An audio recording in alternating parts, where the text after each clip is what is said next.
You're in the hospital, so you weren't using it anyway. I need a place to live. My sister Wendy said this without a trace of guilt. In her hand was a half-eaten delivery pizza, and her greasy fingers grazed the armrest of my pristine white Italian leather sofa. I leaned heavily on my crutches, staring at her in disbelief. When I had forced my way through the discharge procedure and dragged my bandaged body back to the apartment, what awaited me wasn't tears of reunion or a warm bowl of soup. It was my sister, occupying my space as if it were hers, and a scene of utter chaos. My living room, my workspace, and my sanctuary was desecrated. The indirect lighting I had meticulously arranged for filming purposes had been casually moved, and Wendy's underwear was hanging above it. On the marble coffee table sat a can of soda with no coaster underneath and a pile of cigarette butts. Wendy, do you even realize what you're saying? My voice trembled with anger. Come on, Kristen, she sighed, exasperated. You were in the hospital because of the accident. An empty $3,000 a month apartment is a waste, right? Mom and Dad even said, when Kristen's gone, you should take care of the place, Wendy. Gone? Were they expecting me to die? Their first thought when I returned from a life-threatening traffic accident was to claim my apartment. But this was my family. And in the days leading up to this hopeless scene, I would never forget the time I had been crushed by a metal monster on the highway, fighting alone in the dark. That night, I had finished a client meeting and was exhilarated after a major contract was signed. My influencer career, and my brand Kristen Style, which promoted minimalist, sophisticated interiors, was about to expand nationwide. I gripped the steering wheel, listening to the rhythmic patter of the wipers, mentally planning my next video. Maybe I'll talk about the lighting changes in the next room tour. That thought was cut off forever by the blinding headlights from the right. There was no time to hit the brakes. The impact was overwhelming. The world flipped upside down, glass rained into the car, and my consciousness was sucked into darkness. Kristen, can you hear me? I awoke to a distant, rhythmic electronic beep. The sharp smell of antiseptic mixed with blood hit my nose. I forced my heavy eyelids open. My vision was blurry white. Kristen! A warm, large hand enveloped my cold one. As my vision began to focus, I saw Aaron's face. Usually calm and unflappable, he, as an IT CEO, never even raised an eyebrow at server crises. But then his hair was disheveled. There were dark circles under his eyes, and he looked utterly exhausted. Aaron? Thank God. Thank God. He pressed my hand to his forehead, whispering in a trembling voice. You were unconscious for 2 whole days. 2 days? I struggled to comprehend the situation with my foggy mind. Just then, the door clicked open, and an older man in a white coat entered. It was Dr. Brown, my attending physician. Ms. Hansen, you're awake. It was a very serious accident, but you're incredibly lucky. After checking my condition, he adjusted his glasses awkwardly and hesitated to say, Ms. Hansen, actually, right after you were brought in, we verified your identity and contacted your family multiple times. My family? The words made me gasp under the oxygen mask. The heart monitor beeped prematurely for a moment. Doctor, my family, then it hit me. I had completely cut ties with my family a year ago, blocked their calls, and changed my address. As I was starting to succeed as an influencer, they constantly demanded money, saying things like, pay the car loan or cover Dad's debt. But I had forgotten to update my emergency contact. The old information remained. Father, Richard Hansen. Because of my oversight, the doctors had followed the protocol and called the first contact listed. Guilt gripped my chest, as though I had summoned the ghosts of my past with my own hands. Did they come? When I asked, Dr. Brown shook his head with a pained expression. Our staff called 12 times in total. We left messages explaining, your daughter is in critical condition. But he paused, as if choosing his words carefully. There was one time we managed to reach your mother. She said, I'm busy right now. I have to comfort Wendy because she's heartbroken. I can't deal with this. Kristen is probably exaggerating anyway. I had no words. While I lay in the ICU, hooked up to machines, my mother chose to prioritize my sister's heartbreak over my life. Even though I'd cut ties with them, the cruel hierarchy had never changed. Wendy had always been treated like a fragile princess, sensitive and easily hurt, while I had been the strong, low-maintenance child, left to fend for myself. But I never imagined it would go this far. Even as I hovered near death, I was still the afterthought. Before tears of frustration could spill, Aaron gripped my hand tightly. "I'm here. You have me, Kristen." Then he added, "Nicole was here too. She stayed until past midnight last night. She only went home because she had work, but she told me to contact her the second you woke up." Nicole. Warmth spread through me. People with no blood relation cared for me more than my own family ever had. "I'll text her right now," Aaron said while pulling out his phone. Within minutes, my own phone buzzed by my pillow. Ignoring the pain in my arm, I picked it up. A new message from Nicole flashed on the screen. Expecting encouragement, I opened it, only for my eyes to widen in disbelief. "Kristen, read this as soon as you wake up. It's an emergency. Your sister used a spare key to get into your apartment and moved in." Something inside me collapsed with an audible crack. "She moved in? And a spare key? How—" "Kristen? What's wrong?" Seeing my expression drain, Aaron leaned closer. My hands shaking, I showed him the screen.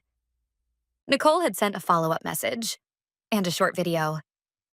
"When they heard you were unconscious, instead of rushing to the hospital, they rushed to your apartment." I played the video. On the tiny screen, a familiar figure was opening the auto-lock to my building. Wendy. In her hand, for some reason, she was holding the key to my apartment. Behind her, my father Richard and my mother Susan followed, each dragging a large suitcase. Then Nicole sent a screenshot from Wendy's Instagram story. There she was, standing in my painstakingly curated white-themed living room, wearing my expensive silk robe, raising a wine glass. The caption read, "I'm finally where I belong. From now on, this is my castle. Hashtag new life. Hashtag influencer life." My mind went blank. While doctors were calling to say I was fighting for my life, they were planning how to seize my home. "They really thought you were going to die," Aaron said in a low voice. "Yes, they moved their luggage in because they assumed I wouldn't be coming back." A cold, heavy fury rose from the pit of my stomach. So strong it erased even the pain in my ribs. My fists clenched on the bedsheet. I had forgiven them over and over simply because they were family. But this was the last time. At that moment, the convenient daughter Kristen, who nearly died in an accident, had truly died that night. What came out of my mouth was a voice so icy even I didn't recognize it. I will never forgive them. A week later, when I was discharged with the doctor's permission, the person waiting for me was my sister, glowering at me while grabbing a greasy slice of pizza. "How did you find this place? And this key? How did you get it?" When I confronted her, Wendy smirked triumphantly and tossed her pizza crust onto the table. "The doctor told us the address. They called nonstop when you were dying, remember? And the key? That's thanks to Mom's Oscar-worthy performance." Performance?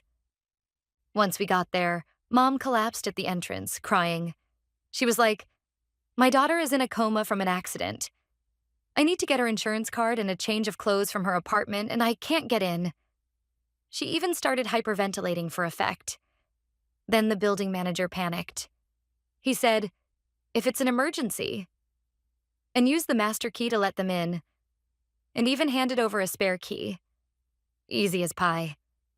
They had exploited a life-threatening situation, manipulating the conscience of a total stranger to commit trespassing. Even after I'd severed ties with them, their con artist tactics hadn't changed. I gripped my crutches tightly, forcing my shaking hands to steady. "This is my home. Get out." Wendy screamed. "Hey, telling family to get out is cruel, isn't it?" At that moment, the front door opened. My mother walked in carrying a grocery bag. Oh, come on, Kristen. Stop it. Seeing me wrapped in bandages didn't even move her eyebrow. Not a single, "Are you okay?" Not even a hug to say, "I'm glad you're alive." Wendy's going through a lot right now. She got dumped, got kicked out of her apartment, and has nowhere to go. You're successful, have money, and a great boyfriend. Try to think about how it feels to have nothing. My mother pulled Wendy close and glared at me as if I were at fault. It's always been this way. You're strong, you can handle anything, but Wendy is sensitive and fragile. It's the little sister's job to support her older sister, isn't it? Those were cursed words. Words designed to make me endure, to exploit me, to make me convenient. When I got perfect scores as a child, it was expected. When Wendy got a C, she was so brave, poor thing. While I saved up from part-time jobs to pay for college, my parents bought Wendy a brand new car. Kristen, you can handle things on your own. That was their excuse to take from me and give to Wendy over and over. And now, even after surviving a near-death experience, they were trying to take my home too. I exchanged a glance with Aaron. He kept a neutral expression, but behind his eyes was quiet anger and a subtle green light for me. I exhaled deeply and put on the face of a resigned woman. Maybe you're right, Mom. My mother and Wendy's eyes widened at my words. I was wrong. Wendy needs this place now. I'm injured and I don't have the energy to fight with her every day. I exaggerated a slump of my shoulders and leaned weakly against Aaron. Aaron, can I come to your place? Seems like there's no room for me here. Aaron nodded at just the right moment, sorrowful but resolute. Of course, Kristen. Come to my place. I won't leave you stuck in this stress. Wendy's victorious grin spread across her face as she watched. See? This is what I meant. If only you'd just done this from the start. Now, you understand, right? My mother nodded in satisfaction. Then leave the key. We'll manage it while you're gone. I had to fight to keep my laughter in check. Their idea of managing seemed to involve destroying my luxury furniture. Fine. I'll leave the key on the table. I placed the spare key on the marble table with a clink and slid something else alongside it. It wasn't a sign of surrender. It was an invitation to hell. I turned my back and let Aaron support me as we left the apartment. From behind me came Wendy's joyous voice. Yes. Mom, can we open this wine? The expensive one. Followed by the pop of a cork. As the elevator doors closed and the numbers started dropping, the mask of the tragic heroine fell from my face. In its place, the ice-cold, merciless smile of a calculating avenger. Once in Aaron's car, I opened my laptop in the passenger seat. Are you sure? This is a pretty bold move, he asked, gripping the wheel. Yes, they need a lesson in reality. Parasites who live off other people's money need to feel the chill when their host is gone. I clicked the mouse and began executing each step. First, electricity. My apartment was all electric with a state-of-the-art smart home system. Lighting, air conditioning, hot water, everything ran on electricity. Security systems, too. I logged into the utility provider's portal and chose immediate service termination. Not just a temporary pause, but a near cancellation. Early termination fees? Worth it. I clicked cancel. Next, water. And then the gas. All right, done. The moment I hit the enter key, I also canceled every automatic rent withdrawal from my account. I had already explained the situation to the landlord through Nicole while I was in the hospital. When I told him, I'm leaving the apartment temporarily because of family trouble, but my family might occupy it illegally, he was sympathetic and even advised me, if the rent stops being paid, it becomes legally easier for me to issue an eviction notice. When I finally finished cutting off every utility, I let out a long exhale. It wasn't guilt. It was relief. Relief from finally setting down the heavy burden of family that I had carried for so many years. You did great, Kristen. Aaron placed his hand over mine. How about I grill the best steak tonight at my place? To celebrate your discharge and the start of your new life. Yes. That sounds wonderful. Let's open some red wine too. The really good one. I wondered what would happen in my apartment from then on. Just imagining it made the steak taste even better. A few days later, while I was drinking coffee on Aaron's terrace, my phone buzzed. It was Wendy. Hey, the electricity won't turn on. What's going on? Fix it right now. I set my cup down and looked at the notification. I didn't open it. Aaron glanced at me with concern. You okay? Perfectly. I feel great. I smiled. The show is just getting started. From then on, the notifications kept coming every few hours. There's no hot water, so I can't shower. I'm sweaty and disgusting. All the ice cream in the freezer melted. This is your fault. Hey, don't ignore me. How can you let your sister suffer like this? Each time her screams reached me as text, my heart only grew colder. And the next day at noon, things escalated even further. Apparently frustrated that I wouldn't respond at all, this time my father began calling. Every 10 minutes. Relentlessly. I put my phone on the table and stared at the incoming call. The screen displayed Dad. There was a time when seeing that word made my stomach twist. He's going to ask for money again. But not then. This call was proof that they were cornered. Proof that my plan was working. You're not going to answer? Aaron asked. No. I'll let it simmer longer until it's time. I stabbed a fork into my salad. They will be even more desperate, more panicked, until they expose their true nature completely. Then I can finish them off legally, with no loose ends. My prediction was right. That evening, my father finally left a voicemail. A decisive piece of evidence. A message so deranged it was enough to sever any remaining sense of family. For the next 2 days, my phone rang so constantly it became physically warm. My peaceful recovery at Aaron's house contrasted sharply with the digital storm swirling around me. My notification center was overflowing with insults and begging from my family. And on the morning of the third day, Aaron approached me with a stiff expression, holding his tablet. Kristen, you need to see this. Your father sent a long email. An email? Since I wasn't answering the phone, my father had sent a message for me to the official contact address of the company Aaron runs. The persistence sent a chill down my spine, though I had expected it. The subject line read, Urgent, about the apartment. When I opened and read the message, I nearly dropped my coffee cup. To Kristen, since you wouldn't answer the phone, I had to find Aaron's business card that you left in your room. Now, about the apartment. All utilities have been shut off, and Wendy is living in unsanitary and dangerous conditions. This is your failure in managing the situation, but as your family, we'll overlook it. So here's my proposal. Transfer the apartment's lease to Wendy's name. That way we can sign new contracts with the electric and water companies as the new tenants. You're staying at Aaron's place now, so you don't need that apartment anymore, right? Wendy needs a place to live. Sisters should help each other. Sign the attached documents and send them back as a PDF by the end of today. If you don't sign, I'm considering signing on your behalf and proceeding with the paperwork myself. It's an emergency. Legal technicalities can wait. You're not planning to abandon your family, are you?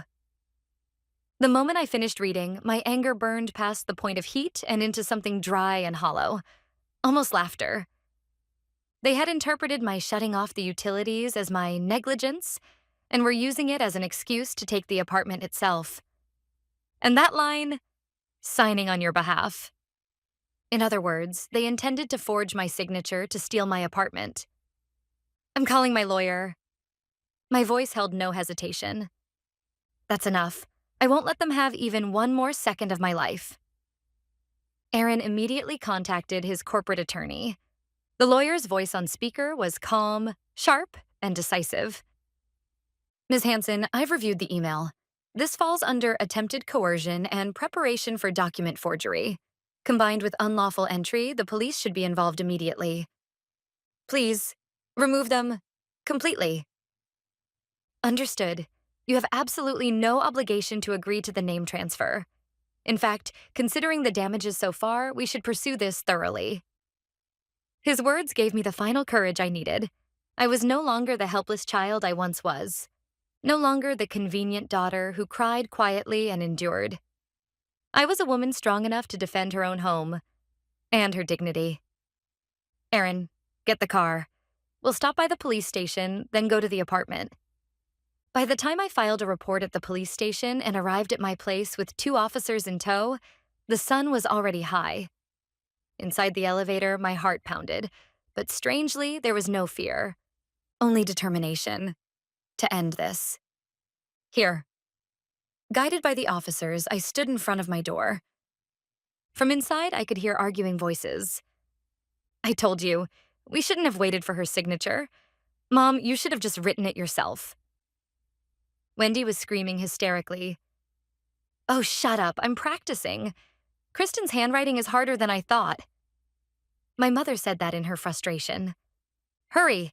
If we don't send it today, we'll spend another night without electricity. My father was frantic. They were actively committing a crime at that very moment. I exchanged glances with the lawyer and the officers, then unlocked the door with the spare key reissued by the management company. Click. The moment the door opened, a foul stench assaulted my nose. Rotting garbage, body odor, and cheap perfume blending into a nauseating cloud. That's enough. My voice echoed through the room. In the dim, filthy living room, my entire family froze. On the table lay the lease transfer documents, with my mother holding a pen. Scattered beside her were my old letters and documents, samples they were using to practice forging my handwriting. Kristen! My mother dropped the pen, her voice cracking. Why are you… Wendy was speechless. Police, everyone, hands where we can see them. Don't move. The officers stormed in behind me, shouting. My father crumpled onto the sofa in shock. What is this? The police? What you are doing is attempted forgery of a private document and unlawful occupation. The lawyer stated coldly. No, we're family. She let us stay. My father protested, face flushed. That's right. Kristen, say something. You let your sister stay because she had nowhere else to go. My mother cried, reaching for me. But Erin stepped in front of me, blocking her. I did not let you stay. I said that clearly, from behind Erin's back. I told you to get out. You ignored me, destroyed my belongings, and now tried to steal my property by forging my name. You are not my family anymore. You're just thieves. My father stammered, desperate. Thieves? What are you saying? You left documents saying you'd give it to us. My mother shrieked as well. Yes, I was just being kind and trying to sign the documents you forgot. The moment I heard that, a cold smile spread across my face. The documents they were talking about? That was part of my plan. It was to drive them into committing a crime. It wasn't just about kicking them out. I needed to ensure, legally, that they would never be able to interfere in my life again. Not just simple trespassing. These were major crimes. Forgery of a private document and attempted fraud. That was why, on the day I left the apartment, I had Nicole create a fake document titled Apartment Lease Transfer Agreement and left it behind, deliberately. Yes, I left it on purpose. What? Wendy froze in her tracks. I knew you'd bite. That's why I left the fake apartment lease transfer agreement on the table, as poisoned bait to lure you into committing a serious crime of document forgery. Fake? Document? My father's face went pale. And cutting off the electricity and water? Calculated too. When you panicked, you lost your ability to think clearly. You rushed to complete the documents without checking with me. That's the moment I was waiting for. They finally realized it. For the past few days, they had been dancing on the palm of my hand. I've been set up. Wendy collapsed to the floor. You weren't set up. Your own greed trapped you. I signaled to the lawyer. He stepped forward and thrust a legal document at my father. In addition to the on-the-spot charges, a restraining order against Ms. Hansen has already been filed with the court. You are all forbidden from approaching Ms. Hansen or contacting her by any means.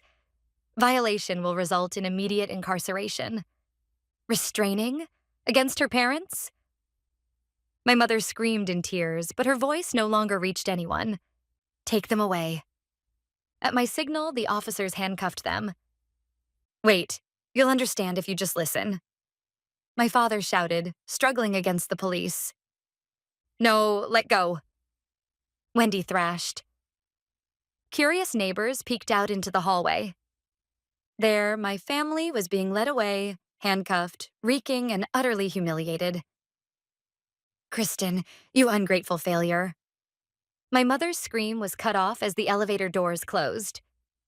After they left, the apartment was silent.